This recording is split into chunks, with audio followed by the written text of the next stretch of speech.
दोनों सदनों से महिला आरक्षण बिल के पास होने के बाद अब राष्ट्रपति ने भी इसे मंजूरी दे दी है और इसी मंजूरी के साथ महिला आरक्षण बिल कानून का रूप ले चुका है। लेकिन इस बीच बीजेपी ने महिलाओं को साधने के लिए एक और रणनीति तैयार की है और वो रणनीति सबसे पहले उत्तर प्रदेश में लागू किया जाएगा। यानी बीजेपी अब यूपी की 80 सीटों में से 30 सीटों पर महिला प्रत्याशी को मौका देने की तैयारी में है। बीजेपी के इस दांव को आप इस तरीके से भी समझ सकते हैं। दरअसल 2014 के लोकसभा चुनाव की बात करें तो बीजेपी को 29% महिलाओं ने वोट किया था। 2019 लोकसभा चुनाव में ग्राफ तेजी से ऊपर उठा और इस चुनाव में बीजेपी को 36% महिलाओं ने वोट किया। वहीं 2022 के यूपी विधानसभा चुनाव की बात करें तो बीजेपी को 46% महिलाओं ने एक तरफा वोट दिया। और ये ट्रेंड बता रहा है कि इन तीनों चुनावों में सबसे ज्यादा महिला वोट बीजेपी को पड़े और उसका सीधा फायदा बीजेपी को हुआ और ऐसी ही उम्मीद 2024 के लोकसभा चुनाव से भी है। जब महिला आरक्षण का मुद्दा पीक पर है, जिसे भुनाने के लिए बीजेपी उत्तर प्रदेश में 30% महिलाओं को टिकट देने जा रही है।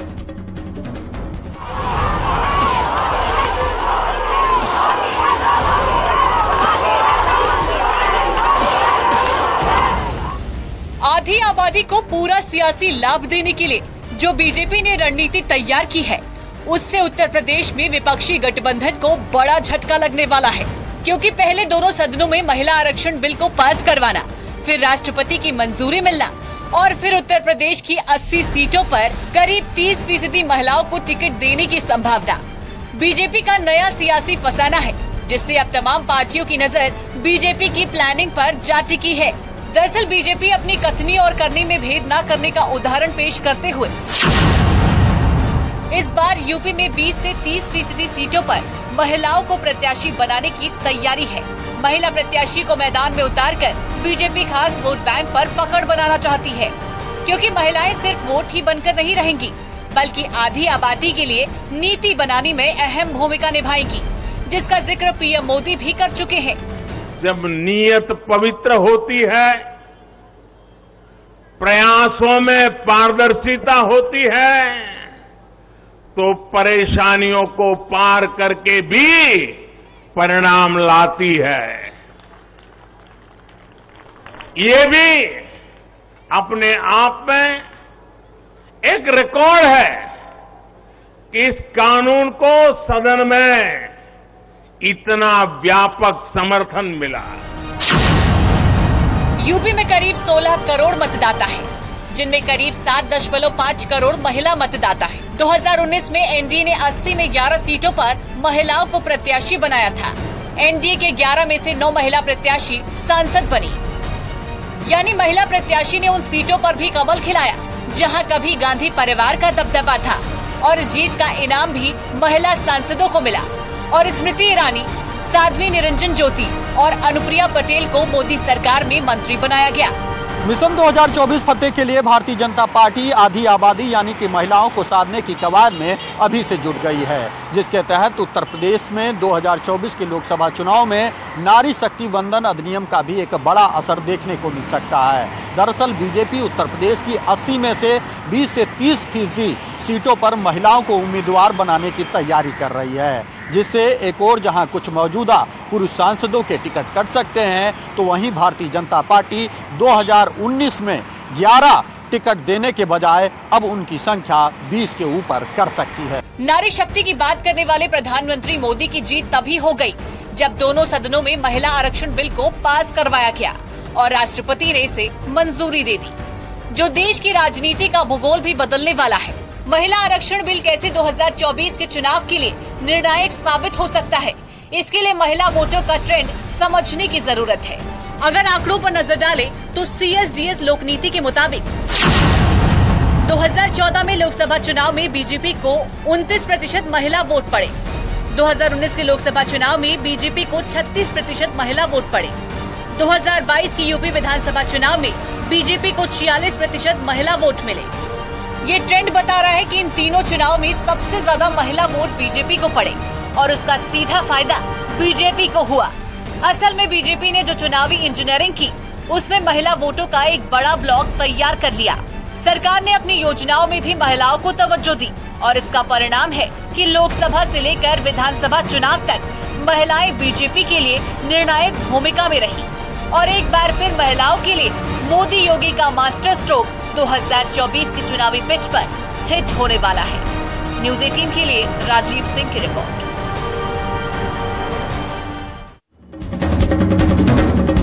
विपक्षी गठबंधन में अब पीएम फेस पर सियासी क्लेश है, क्योंकि आरजेडी नीतीश कुमार को पीएम फेस बता रही है। अखिलेश यादव खुद पीएम फेस के लिए यूपी वाला दांव चल रहे हैं। तो वहीं केजरीवाल नीतीश और अखिलेश के एजेंडे पर लाल हैं, क्योंकि उन्हें भी आम आदमी पार्टी पीएम मटेरियल ही बता चुकी है और ऐसे में राहुल गांधी इन उलझनों को कैसे झेल पाएंगे, क्योंकि वो भी इस कतार में खुद को सबसे ऊपर मान रहे हैं। मतलब ये कि यूपी से बिहार अब इंडी गठबंधन में पीएम फेस के लिए दरार पड़ चुकी है। आपको इसी पर पूरी रिपोर्ट दिखाते हैं।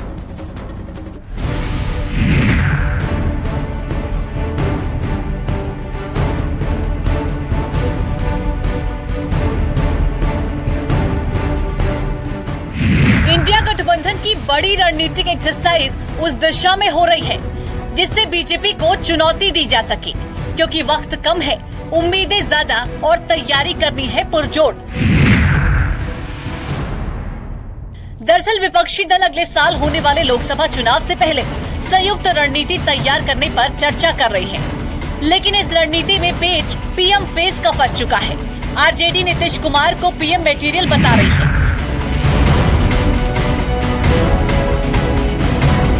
कांग्रेस राहुल गांधी के फेस पर चुनाव लड़ना चाहती है और अब अखिलेश यादव ने संदेश दिया है, पीएम बनना है यूपी आए।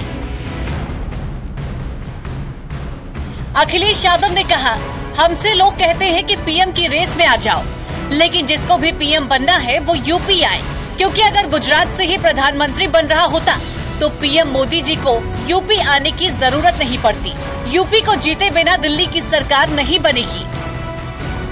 मतलब ये है कि अखिलेश यादव ने अपना नाम लिए बिना गठबंधन के सामने यूपी वाली लकीर खींच दी है, लेकिन बिहार में इंडी गठबंधन के सहयोगी दल नीतीश कुमार को पीएम फेस के लिए ताल ठोक रहे हैं।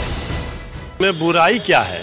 हर लोग जो समर्थक होते हैं, शुभचिंतक होते हैं, अपने राज्य के नेता को, अपने नेता को चाहते हैं कि वो प्रधानमंत्री बने।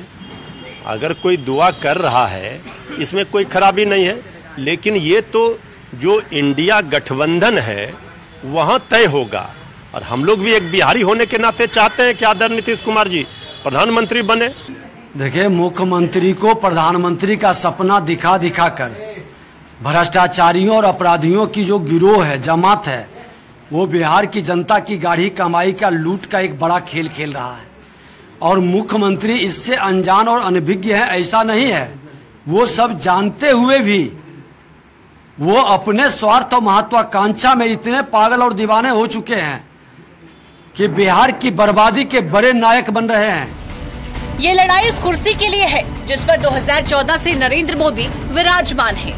अगले चुनाव में भी 2014 और 2019 के परिणाम को दोहराने की तैयारी है, लेकिन इन सब के बीच उसी कुर्सी के लिए विपक्षी गठबंधन में अब दो फाड़ है, क्योंकि नीतीश कुमार विपक्ष से पीएम प्रत्याशी बनना चाहते हैं, लेकिन केजरीवाल को ये कतई स्वीकार नहीं। देखिए, हमारा तो हमेशा एक ही स्टैंड रहता है कि हमें ऐसी व्यवस्था तैयार करनी है कि इस देश के 140 करोड़ लोग एक एक आदमी फील करें कि वो प्रधानमंत्री है। हमें लोगों को एम्पावर करना है, हमें किसी एक व्यक्ति को एम्पावर नहीं करना। यानी Delhi via UP via Bihar गठबंधन में एक बार फिर दरार की स्थिति है, क्योंकि कुर्सी एक, गठबंधन एक, लेकिन विपक्ष से चेहरा अनेक। विपक्ष से पीएम का चेहरा कौन? नीतीश कुमार ने सबसे पहले ईर्ष्या जताई। कांग्रेस राहुल को पीएम फेस बनाना चाहती है। आप केजरीवाल के नाम को आगे बढ़ा रही है। अखिलेश यादव यूपी वाला दांव खेल रहे हैं। यानी बात एकजुटता की होती रही, लेकिन इंडी गठबंधन में असली खेल अब शुरू हुआ है, क्योंकि विपक्ष से सबको प्रधानमंत्री जो बनना है। Bureau report, news 18।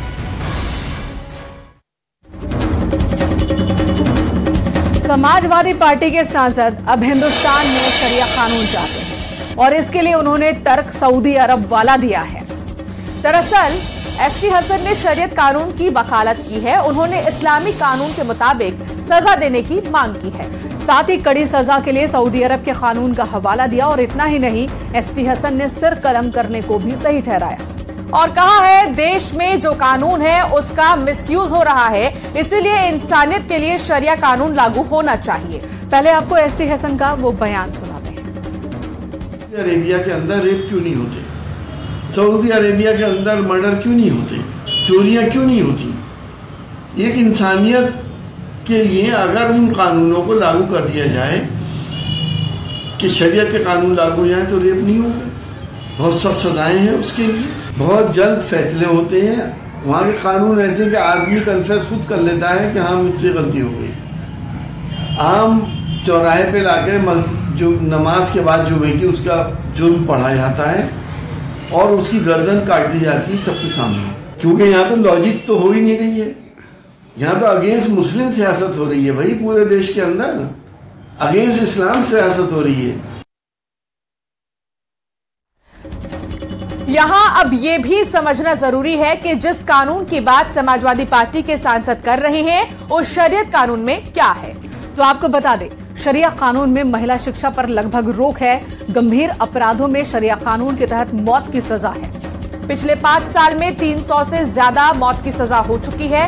इतना ही नहीं, चोरी करने पर हाथ तक काट दिए जाते हैं और रेप, हत्या जैसे अपराधों में खौफनाक मौत की सजा दी जाती है। और इसी कानून की मांग अब अखिलेश के सांसद कर रहे हैं। हालांकि इस बयान की साधु संतों ने निंदा की है।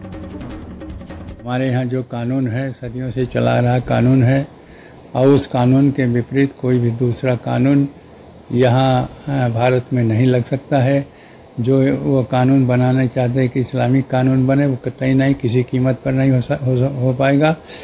जो कानून है उसी कानून के अनुसार उसी यहाँ के विधान चल रहा है। आपने कहा कि यहाँ शरिया कानून, इस्लामिक कानून लागू होना चाहिए और यहाँ पर उस हिसाब से व्यक्ति को सजा देना चाहिए। तो मैं आपसे निवेदन पूर्वक कहना चाहूँगा कि आप के माननीय राष्ट्रीय अध्यक्ष जी, माननीय अखिलेश जी, क्या इस बात से सहमत हैं? क्या उनकी भी यही मानसिकता है, इच्छा है क्या? इधर रामपुर में जौहर यूनिवर्सिटी को लेकर बड़ा खुलासा हुआ। दावा किया जा रहा है कि आजम खान ने यूनिवर्सिटी बनाने में सरकारी विभाग के पैसों का इस्तेमाल किया, जिसकी जांच में इनकम टैक्स के बाद अब ईडी की एंट्री होने वाली है। तो दूसरी तरफ आजम खान के कब्जे से जौहर शोध संस्था की इमारत खाली कराने के बाद अब सपा कार्यालय खाली कराने की भी तैयारी की जा रही है। आपको एक रिपोर्ट दिखाते हैं कि कैसे आजम खान ने रसूख के बलबूते सरकारी फंड के साथ ही सरकारी जमीन, सरकारी इमारत का भी गलत इस्तेमाल किया, जिस पर अब सियासी संग्राम भी छिड़ा है।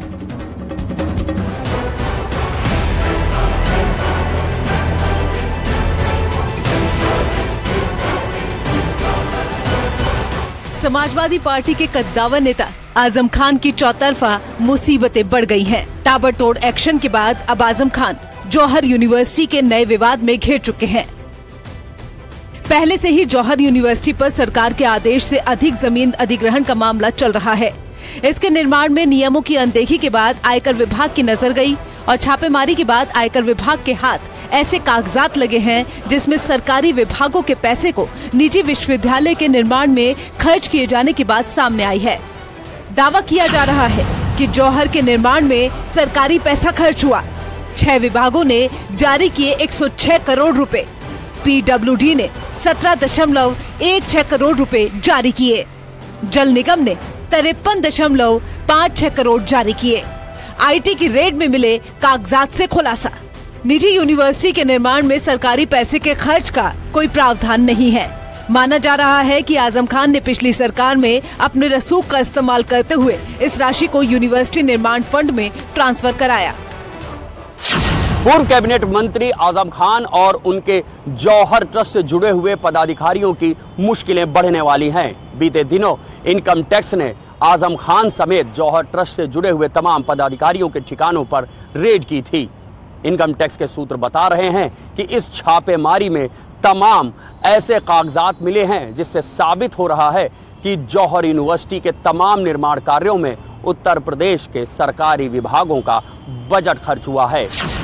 दरअसल यूनिवर्सिटी निर्माण में हुए खर्च की जांच आयकर विभाग की ओर से की जा रही है। इसके बाद ऐसी चर्चा है कि ईडी की इस मसले में जल्द एंट्री हो सकती है। अब ईडी आजम के खिलाफ जांच को आगे बढ़ा सकती है, लेकिन आजम की मुश्किलें यही कम नहीं हो रही हैं। आजम खान को एक और झटका लग सकता है, क्योंकि रामपुर पब्लिक स्कूल और सपा का दफ्तर खाली कराने की तैयारी हो रही है, जो सरकारी भवन में चल रहे हैं। इस बिल्डिंग को भी अलॉट किसी और काम के लिए कराया गया था, लेकिन उसमें भी इनका प्राइवेट जो स्कूल है वो चल रहा है और कोई एक राजनीतिक कार्यालय चल रहा है। हमने ये शिकायत की थी, शिकायत की बारीकी से जांच हुई और अब उस जांच में ये सही पाया गया कि वहां जो कार्य हो रहा है वो उस कार्य के लिए वो प्रीमिसेस वो नहीं दिया गया था। तो बिल्कुल साफ है, जिस तरीके से पहले वाली बिल्डिंग में भी यही मामला था।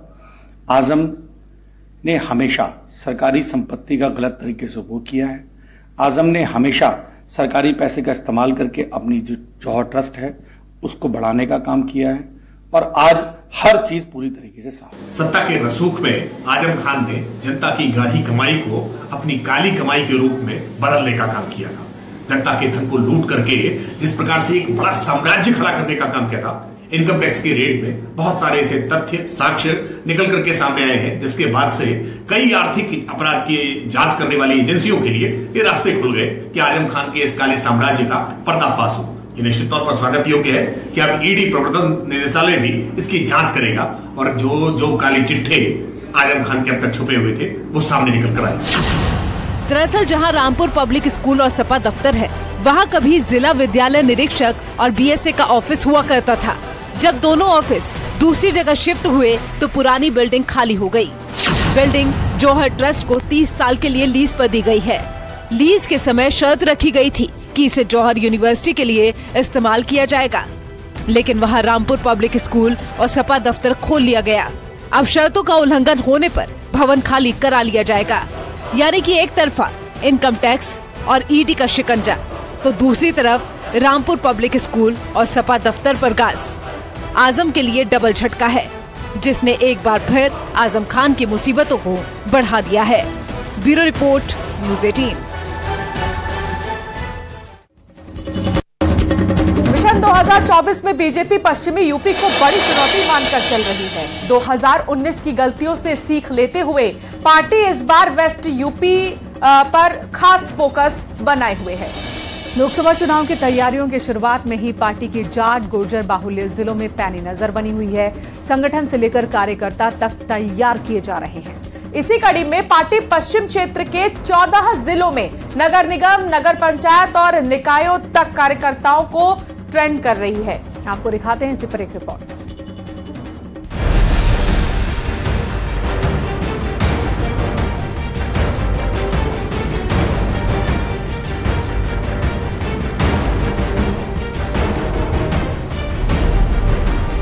यूं तो सूरज हर दिन पूरब से उगता है,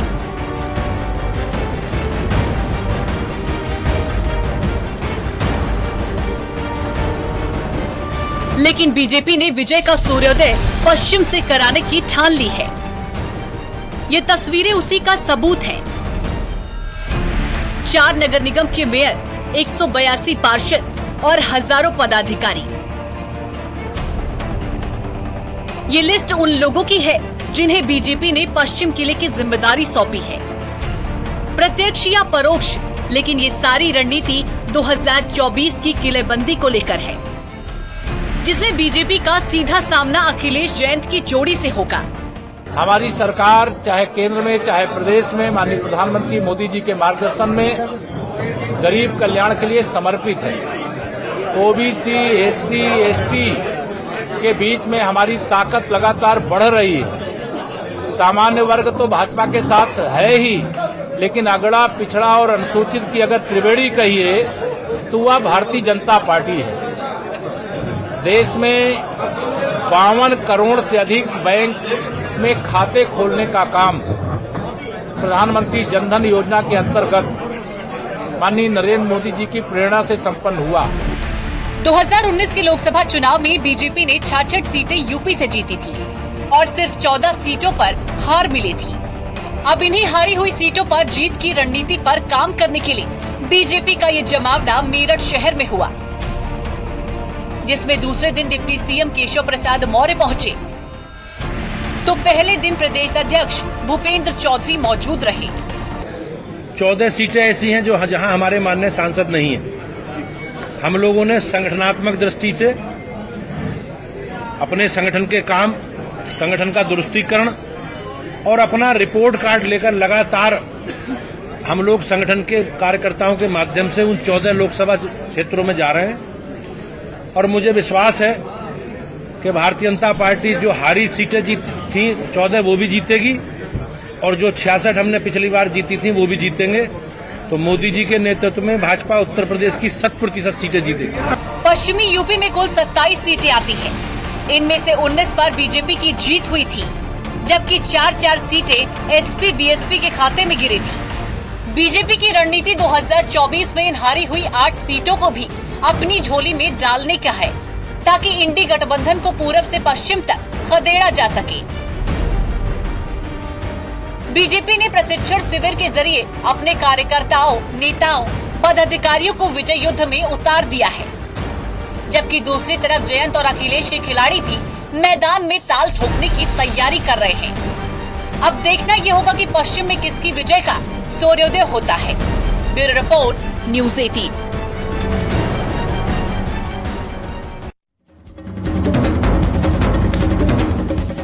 और इधर यूपी में होगा स्टेट कैपिटल रीजन का गठन। State capital region development authority का गठन किया जाएगा। सीएम योगी ने SCRDA के गठन के निर्देश दिए हैं और 3 महीने के अंदर ही कार्य योजना तैयार करने के भी निर्देश दिए हैं। लखनऊ, उन्नाव, हरदोई, रायबरेली, सीतापुर और बाराबंकी होंगे SCRDA में शामिल। राजधानी लखनऊ में बनेगा SCRDA का मुख्यालय। बाकी 5 जिलों में खोले जाएंगे रीजनल ऑफिस।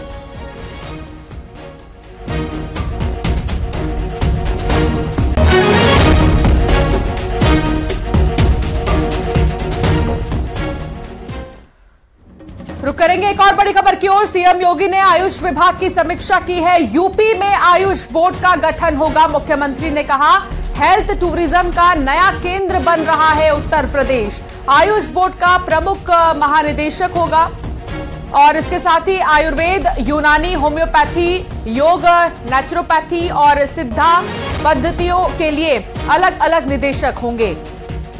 तो गंभीरता से इस दिशा में सरकार आगे कदम बढ़ाने की तैयारी में है।